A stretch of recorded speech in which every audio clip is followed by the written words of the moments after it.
నిరోధకలో virus. లైంగిక సంపర్క వ్యాధులు సాధారణ సమాచారం.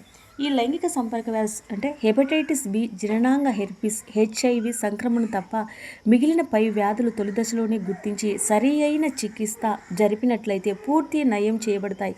వ్యాధి సోకిన వారికి వాడిన ఇంజెక్షన్, సూదులు, శస్త్రచికిత్స, పనిముట్లు ఇంకొకరికి ఉపయోగించడం, వ్యాధి సోకిన రక్తాన్ని మార్పిడి చేసినప్పుడు లేదా వ్యాధి సోకిన తల్లి నుంచి పిండానికి సోకడం మొదలైన హెపటైటిస్ బి, హెచ్ఐవి సోకడానికి ఇతర అవకాశం ఉన్న మార్గాలు. పైన చెప్పిన వ్యాధులు తొలి లక్షణాలు స్వల్పమైనవి. అవి జననాంగ ప్రాంతంలో దురద, రసి కారడం, కొద్దిపాటి నొప్పి, వాయడం మొదలైనవి. వ్యాధి సోకిన స్త్రీలు వ్యాధి లక్షణాలు చూపక లక్షణరహితంగా చాలా కాలం వరకు గుర్తింపబడకుండా ఉంటారు. చికిత్స లేకుండా లైంగిక సంపర్క వ్యాధులు స్త్రీలలో జటిల సమస్యకు దారితీస్తాయి. అవి శ్రోణ్య ఉజ్వల అంటే వాపు వ్యాధులు, గర్భస్రావాలు, మృదుజననాలు, గర్భాశయ బాహ్య గర్భధారణ, గర్భాశయం బయట పిండ ప్రతిస్థాపన జరిగే అసాధారణ గర్భధారణ. ఇలాంటి పిండ సాధారణంగా బతకలేదు. వంధ్యత్వం లేదా ప్రత్యుత్పత్తి మార్గ క్యాన్సరు. ఆరోగ్యకరమైన సమాజానికి లైంగిక సంపర్క వ్యాధులు ఎస్టిడిఎస్ పెద్ద ముప్పు కాబట్టి నియంత్రణ లేదా తొలి దశలోనే గుర్తించి చికిత్స చేయడం అనేది ప్రత్యుత్పత్తి ఆరోగ్య రక్షణ కార్యక్రమంలో అధిక ప్రాముఖ్యాన్ని సంతరించుకుంది. 15-24 సంవత్సరాల వయసులో గల వ్యక్తులలో ఈ లైంగిక సంపర్క వ్యాధులు ఎక్కువగా వచ్చే అవకాశాలు ఉన్నాయి. కానీ ఆందోళన చెందనవసరం లేదు. ఎందుకంటే వీటిని నియంత్రణ చెందిన నియమాలు పాటించినట్లయితే వారి చేతుల్లోనే మనకు ఉంటుంది. ఇక్కడ తెలియని భాగస్వామి ఇక్కడ మనకు ఉంటుంది. తెలియని భాగస్వామి లేదా భాగస్వాములతో లైంగిక సంబంధాన్ని పెట్టుకోవడము,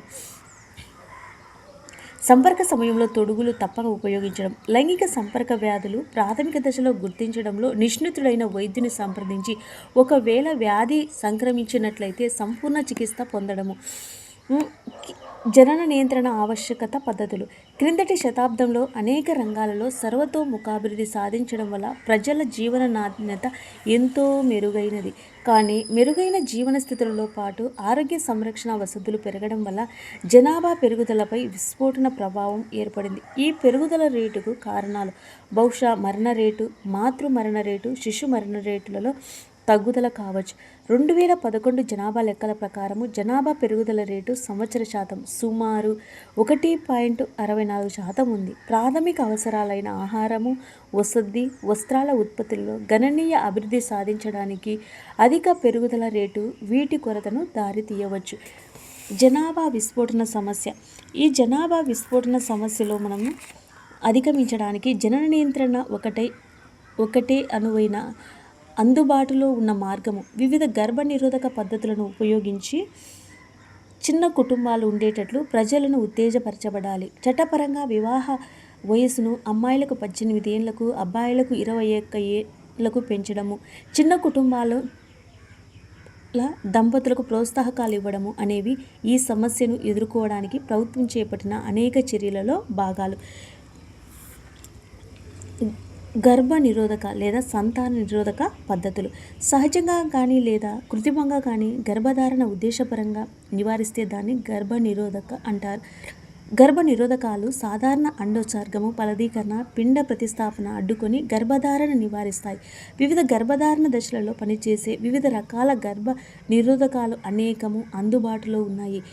మంచి గర్భ నిరోధకాన్ని క్రింది లక్షణాలు ఉండాలి. ఉపయోగించే వారికి సులువుగా, అనుకూలంగా ఉండటము, సులభంగా లభ్యమవ్వడము, చెడు ప్రభావాలు ఉండకపోవడం లేదా తక్కువగా ఉండటము, ప్రభావశీలంగా విపర్యముగా వినియోగదారుని లైంగిక జీవితంపై ప్రభావం చూపకుండా ఉండటము. ప్రస్తుతం అందుబాటులో ఉన్న విస్తృత గర్భ నిరోధక పద్ధతులు స్థూలంగా క్రింది విధంగా వర్గీకరించవచ్చు. అవి సహజ సిద్ధ, సాంప్రదాయ పద్ధతులు, అవరోధాలు, ఆటంకాలు, గర్భాశయాంతర సాధనాలు, గర్భ నిరోధక మాత్రలు, సూదులు, మందులు, ప్రతిస్థాపకాలు, యోని వలయాలు, రింగులు, చర్మపు పట్టీలు, శస్త్రచికిత్స పద్ధతులు. సహజ పద్ధతులు. ఈ పద్ధతిలో ముఖ్యంగా శుక్రకణాలు అండాన్ని ఫలదీకరణం చేయడానికి నివారించే సూత్రంపై ఆధారపడి ఉంటాయి. ఇవి 3 రకాలు. ఆవర్తనం సంపర్కించకుండా ఉండటం. ఈ పద్ధతిలో దంపతులు ఋతుచక్రంలో ఫలవంతమైన అవధి అయిన 10వ రోజు నుంచి 17వ రోజు వరకు లైంగిక సంపర్కాన్ని అంటే రంతిలో పాల్గొనకుండా ఉండటం. ఈ సమయంలో సాధారణ పరిణితి చెందిన అండం విడుదల అండోత్సర్గం అవుతుంది. ఉపసంహరణ లేదా అంతరాయ సంభోగం. ఈ పద్ధతిలో పురుషుడు లేదా భర్త లైంగిక సంపర్కంలో స్ఖలనానికి ముందు తన పురుషాంగాన్ని మేహనాన్ని యోని నుంచి ఉపసంహరించడం వల్ల శుక్రకణ యోనిలోకి విడుదల కాదు. క్షీరోత్పాదన వల్ల ఋతుచక్రం ఆగిపోవడం. లాక్టినేషన్ ఎమునోరియా పద్ధతి. ప్రసవం అయిన తర్వాత పాల ఉత్పత్తి జరుగుతున్నప్పుడు సాధారణంగా అండోత్సర్గం జరగదు. దీనిని లాక్టికేషనల్ ఎమునోరియా అంటారు. కొంతమంది దీన్ని గర్భనిరోధక పద్ధతిగా వాడుకుంటారు. లాక్టినేషన్ ఎమునోరియా అనేది గర్భనిరోధక పద్ధతి. గమనిక. తల్లి బిడ్డకు తన పాలను ఇస్తున్నంత వరకు గర్భధారణ అవకాశం దాదాపు శూన్యం. దీనితో పాటు చనుపాలు ఇవ్వడం వల్ల బిడ్డకు చాలా లాభాలుంటాయి. అవి రోగ నిరోధక పెరగడము, అలర్జీల నుంచి రక్షణ పొందడము మొదలైనవి. చనుపాలు ఇవ్వడానికి తల్లిని కూడా లాభదాయకంగా శిశుస్తన శోషణం వల్ల ఆక్సిటోసిన్ అనే హార్మోన్ విడుదలవుతుంది. ఇది స్తన గ్రంథుల నుంచి పాలను విడుదల చేయడమే కాకుండా గర్భాశయ సంకోచాన్ని ప్రేరేపించడం వల్ల ప్రసవ అనంతరము గర్భాశయ రక్తస్రావాన్ని తగ్గిస్తుంది. ఈ సంకోచాలు గర్భధారణ పూర్వస్థితికి రావడానికి దోహదపడతాయి. వీరిలో వివిధ రకాల క్యాన్సర్లు, 2వ రకపు మధుమేహం సంభవించే అవకాశాలు తక్కువ. గర్భ నిరోధక పద్ధతిని ప్రసవం జరిగిన 6 నెలల వరకు మాత్రమే ప్రతిభావంతంగా ఉంటుంది. అవరోధ పద్ధతులు. ఈ పద్ధతిలో శుక్రకణాలు అండాలను చేరడంలో భౌతిక అవరోధాలచే అడ్డుకోబడతాయి. పురుషులు, స్త్రీలు ఉపయోగించే తొడుగులు బహుళ ప్రాచుర్యం పొందిన అవరోధాలు. అవి పలుచని రబ్బరు లేదా లేటెక్స్ పొరచే తయారు చేయబడతాయి. తొడుగులు పురుషాంగాన్ని మేహనము, స్త్రీలలో గర్భాశయ ముఖద్వారము లేదా యోనిని కప్పి ఉంచి స్ఖలించిన శుక్రకాన్ని గర్భాశయంలో వెళ్లకుండా అడ్డుకుంటుంది. భారతదేశంలో విస్తృతంగా ఉపయోగించే నిరోధ్ అనేది పురుషులు సులభంగా ధరించే ప్రాచుర్యం పొందిన తొడుగు. గుర్తింపు ముద్ర తొడుగులను ఉపయోగించడం వల్ల లైంగిక సంపర్క వ్యాధులు సోకకుండా అదనపు ఉపయోగం. పునరుపయోగపడే ఇతర రకాల స్త్రీ అవరోధాలైన డయాఫ్రమ్లు, గర్భాశయ ముఖద్వార మూతలు, వాల్వ్స్ రబ్బరుతో తయారైనవి లభ్యమవుతాయి. శుక్రకణ సంహారక పూతలు, జిగట పదార్థాలు, నురుగలు కూడా ఉపయోగపడతాయి. గర్భాశయాంతర సాధనాలు. ఈ సాధనాలను IUDs యోని ద్వారా గర్భాశయంలోకి వైద్యులు లేదా శిక్షణ పొందిన నర్సులు ప్రవేశపెడతారు. గర్భ నిరోధకత లభ్యమయ్యే వివిధ రకాలైన గర్భాశయాంతర సాధనాలు వరుసగా ఔషధ రహిత, ఉదాహరణకు లిపెన్స్, లూప్, రాగిని కాపర్ విడుదల చేసే IUDs అంటే కాపర్, CU7 మల్టీలోడ్ 375 హార్మోన్లను విడుదల చేసే IUDC, ప్రొజెస్టెరాన్స్, LNG-20 మొదలైన గర్భాశయ సాధనాలు. IUDs గర్భాశయంలోని తెల్ల రక్త కణాల్లో శుక్ర కణాలను భక్షింపచేస్తాయి. IUDs నుంచి విడుదలయ్యే కాపర్ అయాన్లు శుక్ర కణాల కదలికలను, జీవన సామర్థ్యాన్ని, ఫలదీకరణ సామర్థ్యాన్ని అణిచివేస్తాయి. వీటి అదనపు హార్మోన్లు విడుదల చేసే IUDs గర్భాశయ పిండాన్ని ప్రతిస్థాపనకు, గర్భాశయ ముఖద్వారంలో గర్భధారణ వాయిదా వేయడానికి శుక్ర కణాలను ప్రతికూలంగా ఉండేటట్లు చేస్తాయి. IUDs అనేవి ఆలస్యంగా సంతానం శిశువుల మధ్య ఎక్కువ వ్యవధి కావాలని స్త్రీలకు అనువైన గర్భ నిరోధకాలు. ఇవి భారతదేశంలో అత్యధిక ఆదరణ పొందిన గర్భ నిరోధక విధానం. గర్భ నిరోధక సంతాన నిరోధక నోటి మాత్రలు. కొద్ది మోతాదులో ప్రొజెస్ట్రోజెన్ లేదా ప్రొజెస్టోజెన్స్ లేదా ఈస్ట్రోజెన్ సమ్మేళన రూపంలో ఉన్న నోటి మాత్రలు స్త్రీలు ఉపయోగించి ప్రాచుర్యం పొందిన సంతాన గర్భ నిరోధక పద్ధతి. అంటే ఋతుచక్రంలో మొదటి 5వ రోజు మాత్రలు వేసుకోవడం ప్రారంభించి 21 రోజుల వరకు వరుసగా మాత్రలు వేసుకోవాలి. 7వ రోజు వ్యవధి ఋతుస్రావం సమయం తర్వాత పై విధంగా మాత్రలను అదే పద్ధతిలో స్త్రీలు తమకు గర్భధారణ అవసరం లేనంత వరకు పునరావృతం చేస్తూ ఉండాలి. ఈ మాత్రలు అండోత్సర్గాన్ని ప్రతిస్థాపన నిరోధించి గర్భాశయ ముఖద్వారం శ్లేష గుణాన్ని మార్పు చేసి శుక్రకణాలు ప్రవేశాన్ని నివారిస్తాయి. వారానికి ఒకసారి వాడే సహేలి అనే తక్కువ దుష్ప్రభావము, ఎక్కువ సంతాన నిరోధకత విలువలు కలిగిన స్టెరాయిడ్ రహిత నోటి గర్భ నిరోధక మాత్రను కేంద్ర ఔషధ పరిశోధన సంస్థ central drug research institution CDRI Lucknow అభివృద్ధి చేసింది. గర్భ నిరోధక సూది మందులు ఔషధాన్ని విడుదల చేసే ప్రతిపాదక వినియోగ వలయాల చర్మపు పట్టీలు. ఇక్కడ ప్రొజెస్ట్రాన్ ఒకటే లేదా ఈస్ట్రోజన్ సమ్మేళనంలో ఉన్న సూది మందులను ప్రతిస్థాపకాలను యోని వలయాల్లో చర్మపు పట్టీలను స్త్రీలు ఉపయోగిస్తారు. డిపోమిరెడిక్స్, ప్రొజెస్ట్రాన్ ఎసిటేట్లనే సూది మందులు గర్భధారణ జరగకుండా 3 నెలల వరకు రక్షణ ఇస్తుంది. గర్భ నిరోధక ప్రతిస్థాపన సుమారు అగ్గిపుల్ల పరిమాణంలో ఉండే ఒక కడ్డీ వంటి నిర్మాణం. ఆరోగ్య పరిరక్షకుడు ఈ సాధనాన్ని ఒక ప్రత్యేక అనువర్తిత సాధనం ద్వారా చర్మం కింద దూరుస్తాడు. ఇది 3 సంవత్సరాలు గర్భధారణ జరగకుండా నివారిస్తుంది. యోని వలయంలో యోని మార్గంలో ప్రవేశపెట్టబడే వంగే గుణం గల ప్లాస్టిక్ వలయము. ఇది కొద్ది మోతాదులో ఈస్ట్రోజన్, ప్రొజెస్ట్రాన్ విడుదల చేసే గర్భధారణ నివారిస్తుంది. గర్భ నిరోధక హార్మోన్లతో నింపబడిన చిన్న చర్మపు పట్టీలు చర్మముపై అతికిస్తారు. ఈ పట్టీలు నెమ్మదిగా ఈస్ట్రోజన్, ప్రొజెస్ట్రాన్ రక్త ప్రవాహంలోకి విడుదల చేసే గర్భధారణను నివారిస్తాయి. గమనిక: ప్రొజెస్ట్రాన్ లేదా ప్రొజెస్ట్రోజెన్స్ లేదా ప్రొజెస్ట్రాన్ ఈస్ట్రోజన్ సమ్మేళనాలు లేదా కాపర్ను కలిగిన ఐయుడిస్ సంపర్కంలో పాల్గొనే 72 గంటల వ్యవధిలోపే మంచి ప్రభావం చూపగల అత్యవసర గర్భ నిరోధక సాధనాలు ఉపయోగపడతాయి. ఇవి అత్యాచారం వల్ల కానీ అరక్షిత సంపర్కం వల్ల కానీ జరిగే అవాంఛిత గర్భధారణను నివారిస్తాయి. శస్త్రచికిత్సా పద్ధతులు. శస్త్రచికిత్సా విధానంలో గర్భధారణ నివారించడానికి వందీకరణము, సంతాన నిరోధక శస్త్రచికిత్స అంటారు. పురుషుల్లో వందీకరణ విధానాన్ని వ్యాసెక్టమీ అని, స్త్రీలలో అయితే ట్యూబెక్టమీ అని అంటారు. వేసెక్టమీ ముష్కగోని మీద చిన్న ఘాటు వేసి 2 వైపులా ఉన్న శుక్రవాహికలను కత్తిరించి కొద్ది భాగం తీసివేసి లేదా కత్తిరించిన చివరలో ముడివేసి వాటిని యథాస్థానంలో ఉంచి ఘాటును మూసివేస్తారు. ఈ విధంగా శుక్రకణాలు శుక్రాశయం చేరడానికి నివారించబడుతుంది. కాబట్టి వేసెక్టమీ చేయించుకున్న పురుషులు శుక్రములో శుక్రకణాలు ఉండవు. అనుబంధ గ్రంథుల స్రావం మాత్రమే ఉంటుంది. ట్యూబెక్టమీ స్త్రీలలో పొత్తి కడుపుకు ఘాటు ద్వారా కానీ యోని ద్వారా గుండా కానీ చేయవచ్చు. గర్భాశయానికి ఇరువైపులా ఉండే ఫాలోపియన్ నాళాలను కత్తిరించి చిన్న భాగాన్ని తీయడం లేదా కత్తిరించి చివరలో ముడివేయడం జరుగుతుంది. దీనివల్ల అండాలు ఫాలోపియన్ నాళంలోకి ప్రవేశించలేవు కాబట్టి గర్భధారణ జరగదు. గర్భస్రావము వైద్యపరంగా గర్భాన్ని తీయడము. గర్భావధి పూర్తి కాకుండానే ఉద్దేశపూర్వకంగా వాంఛిత గర్భాన్ని వైద్యరీత్యా తీసివేయడాన్ని ఎంటీపీ లేదా ప్రేరేపిత స్రావము అంటారు. ఈ విధానంలో ఔషధ ప్రయోగం చేసి గర్భ తొలగించబడుతుంది. భారత ప్రభుత్వము 1971లోని ఎంటీపీ దుర్వినియోగం కాకుండా కొన్ని నియంత్రణ నిబంధనలను విధించి చట్టబద్ధంగా కల్పించింది. ఈ నియంత్రణ చట్టబద్ధంగా విచక్షణ రహితంగా స్త్రీ భ్రూణ హత్యలు జరగకుండా పరిపాలన యంత్రాంగా నియంత్రించడానికి ప్రాముఖ్యత కల్పిస్తున్నాయి. నైతిక, మతపరమైన, సామాజిక కారణాల వల్ల అనేక దశలలో ఎంటీపీఎస్కి చట్టబద్ధం కల్పించడం ఇకనూ తీవ్రమైన చర్చనీయాంశంగా ఉంది. వైద్య గర్భ నిర్మూలన, గర్భస్రావము, అరక్షిత సంపర్కము, గర్భ నిరోధక సాధన విఫలము, అత్యాచారము, భ్రూణములో చికిత్స చేయబడని జన్యు వ్యాధులు మొదలైన సందర్భాల్లో అవాంఛిత గర్భాన్ని తీసివేయడానికి ఎంటీపీ అందుబాటులో ఉన్న ఏకైక అవకాశం భావిస్తారు. గర్భం కొనసాగించడం వల్ల తల్లికి కానీ పిండానికి కానీ లేదా ఇద్దరికీ అపాయము, హాని ఉన్నప్పుడు ఎంటీపీ తప్పనిసరి. ఉల్బద్రవ ఉమ్మనీటి పరీక్ష సంతాన రాహిత్యం ప్రత్యుత్పత్తి సహాయక సంకేతాలు.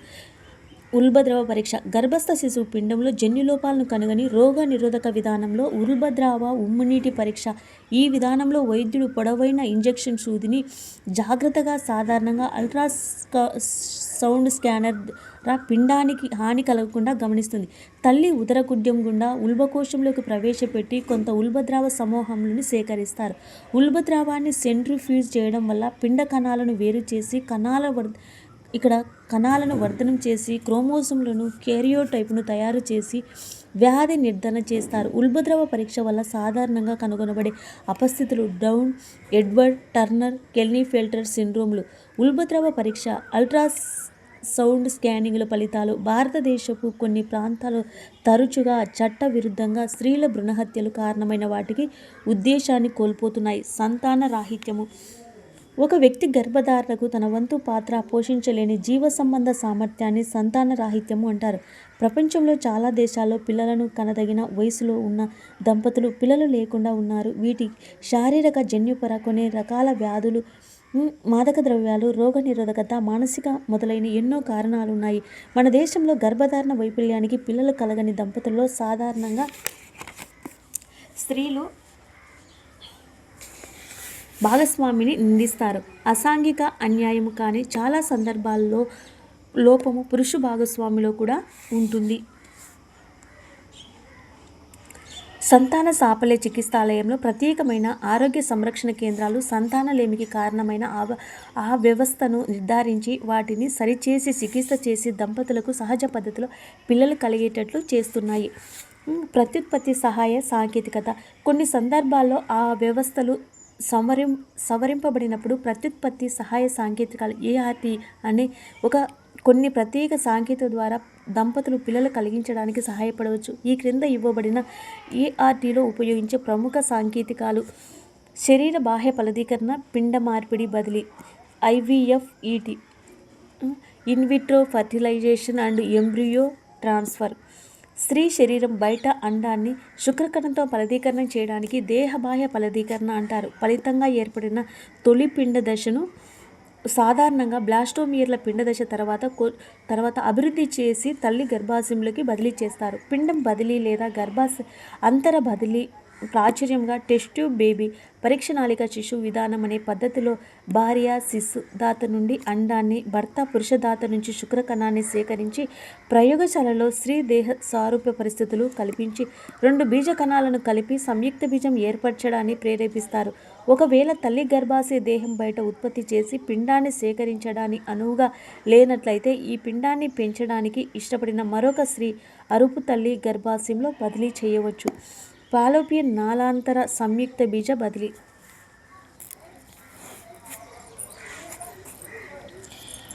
సంతాన రాహిత్య అధిగమించడానికి ఉపయోగపడే మరొక సాంకేతిక పద్ధతి అండాన్ని సేకరించి బయటికి దీన్ని తీసి శరీర బాహ్య ఫలదీకరణ గావించి ఏర్పడే సంయుక్త బీజాలు స్త్రీ ఫాలోపియన్ నాళంలోకి తర్వాత అభివృద్ధి కై బదిలీ చేస్తారు. ఇంట్రా ఫాలోపియన్ అంటే ఫాలోపియన్ నాళాల లోపల అని అర్థము. ఫాలోపియన్ నాళాంతర సంయోగ బీజ బదిలీ. స్త్రీ బీజకోశ వ్యాధులు లేదా లోపాల వల్ల కొంతమంది స్త్రీలు అండాలు ఉత్పత్తి చేయలేరు, కానీ ఫలదీకరణకు ఆ తర్వాత పిండాభివృద్ధికి అవసరమయ్యే సరైన గర్భాశయ వాతావరణాన్ని కలిగి ఉంటారు. అట్లాంటి సందర్భాల్లో అనుకూల దాత నుంచి అండాన్ని సేకరించి పై వాతావరణం గల గ్రహీత ఫాలోపియన్ నాళంలోకి బదిలీ చేస్తారు. ఈ పద్ధతిని GIFT అంటారు. కణజీవ ద్రవ్యంలోకి కణాలను ఇంజెక్ట్ చేయడము.